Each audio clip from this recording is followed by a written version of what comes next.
مولاي صل وسلم دائما ابدا على حبيبك.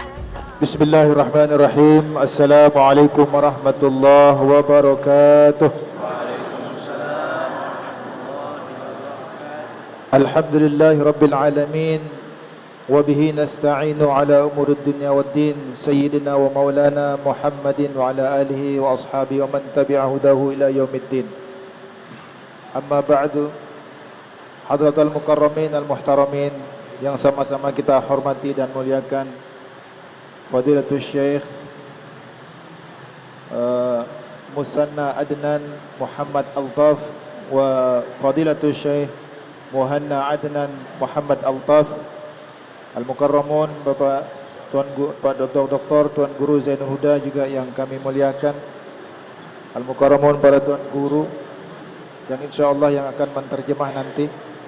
Alhamdulillah wa syukurillah, Fadilatul Syekh berdua telah hadir di masjid kita, Masjid Al-Istiqomah Lingkungan Gatep, untuk acara tabligh akbar pada sore hari ini. Insyaallah sebagai pengantar dari tabligh akbar pada sore hari ini akan diawali dengan sedikit sambutan dari Al-Mukarram Bapak Dr. Tuan Guru Haji Zainul Huda, yang nantinya akan dilanjutkan dengan zikir dulu, baru dilanjutkan dengan tausiah atau mau'izatul hasanah dari Syekh Muhanna Adnan Muhammad Altaf. Untuk Al-Mukarram Tuan Guru kami persilakan. Bismillahirrahmanirrahim. Bismillah wa bihamdih. Assalamualaikum warahmatullahi wabarakatuh. الحمد لله الذي أنزل السكينة في قلوب المؤمنين والذي ليزدادوا إيمانا مع إيمانهم. أشهد أن لا إله إلا الله الملك الحق المبين، وأشهد أن محمدا عبده ورسوله المبعوث رحمة للعالمين. اللهم صل على سيدنا محمد الفاتح لما أغلق والخاتم لما سبق ناصر الحق بالحق والهادي إلى صراطك المستقيم وعلى آله حق قدره ومقداره العظيم. أما بعد. Hadratil mukarramin yang sama-sama kita muliakan, Al-Muhtaram Fadilatul Syekh Musanna bin Muhammad Adnan Altaf Al-Madani wa Fadilatul Syekh Muhanna bin Muhammad Adnan Altaf Al-Madani hafizahumallahu ta'ala. Mudah-mudahan beliau dipanjangkan umurnya oleh Allah, dan mudah-mudahan atas keberkahan kehadiran beliau di tengah-tengah kita, Allah curahkan kepada kita keberkahan baik dunia maupun akhirat. Amin ya rabbal alamin. Hadirin ma'asyiral muslimin hafizakumullah. Alhamdulillah, majelis kita yang mulia hari ini kedatangan tamu istimewa, yakni dua ulama kita dari Madinah Al-Munawwarah, yang sesungguhnya akan hadir tahun ini adalah abah beliau, guru besar kita, Syekh Muhammad Adnan Altaf Al-Madani. Tapi karena beliau putri tercinta beliau sudah operasi, dan karena salah satu anggota tubuhnya didonorkan oleh abah beliau kepada putrinya, sehingga beliau tidak bisa hadir ke Indonesia saat ini. Beliau berdua ini adalah masyayikh di Masjid Nabawi Asy-Syarif. Tempat halaqah beliau mengajar di Masjid Nabawi tidak jauh dari Raudhah Asy-Syarif, tidak jauh dari makam Rasulullah sallallahu alaihi wasallam. Jadi beliau mengajar di sana sehari-hari di Masjid Nabawi, dan alhamdulillah hari ini beliau berkenan hadir bersama kita semua. Jamaah rahimakumullah, perlu untuk kami sampaikan bahwa sebelum kita akan mendengarkan irsyadat wa taujihat atau nasihat-nasihat dari Fadilatul Syekh Muhanna bin Muhammad Adnan Al-Altab, tapi sebelumnya seperti kebiasaan-kebiasaan saat beliau safari dakwah, maka akan diajak kita untuk berzikir oleh beliau, dan zikir yang dipakai seperti yang sudah Tiang sampaikan sebelumnya adalah zikir-zikir dalam Thariqah As-Samaniyah. Nah, Thariqah Samaniyah yang sebelumnya kita sudah amalkan, itu kita akan dibimbing oleh beliau, dan beliau adalah zuriyah daripada Thariqah, pengarang daripada Thariqah As-Samaniyah niki. Maka oleh karena itu Tiang tidak akan perpanjang sambutan pada hari ini, maka kami ucapkan ahlan wa sahlan wa marhaban ya sayyidi bi qudumikum fi hadhil makan, fi hadhil masjid. Sa'idna wa farrihna bi qudumikum, qudum mubarak lana jami'an insyaallah. Bapak Ibu yang dimuliakan Allah, mari sebelum kita mulai untuk berzikir, dan nanti kita akan dibimbing zikir oleh beliau, dan nanti akan dilanjutkan dengan pengajian nanti yang akan diterjemahkan oleh murid beliau, Adinda Al-Mukarram Tuan Guru Haji Zainul Amri. Kepada beliau semua kita persilahkan, namun mohon izin ibu-ibu supaya lebih rapi, majuan dikit enggak apa-apa Bu, majuan biar yang di luar tidak berdiri, nggih. Majuan, biar yang di luar tidak berdiri, nggih. Untuk kita lebih khidmat mengikuti apa yang akan dibimbing kita oleh beliau. Sila, ibu-ibu, sila. Allahumma salli ala Sayyidina Muhammadin tibbil qulubi wa dawaiha wa afiyatil abdani wa shifaiha wa nuril absari wa ضيائها وعلى آله وصحبه وسلم. اللهم صل على سيدنا محمد طب القلوب ودوائها وعافية الأبدان وشفائها ونور الأبصار وضيائها وعلى آله وصحبه وسلم. صلى الله ربنا على نور المبين أحمد المصطفى سيد المرسلين وعلى آله وصحبه أجمعين وعلى آله وصحبه أجمعين. اللهم صل وسلم وبارك عليه. Untuk Bapak Ibu yang bawa air, silakan disiapkan airnya, dibuka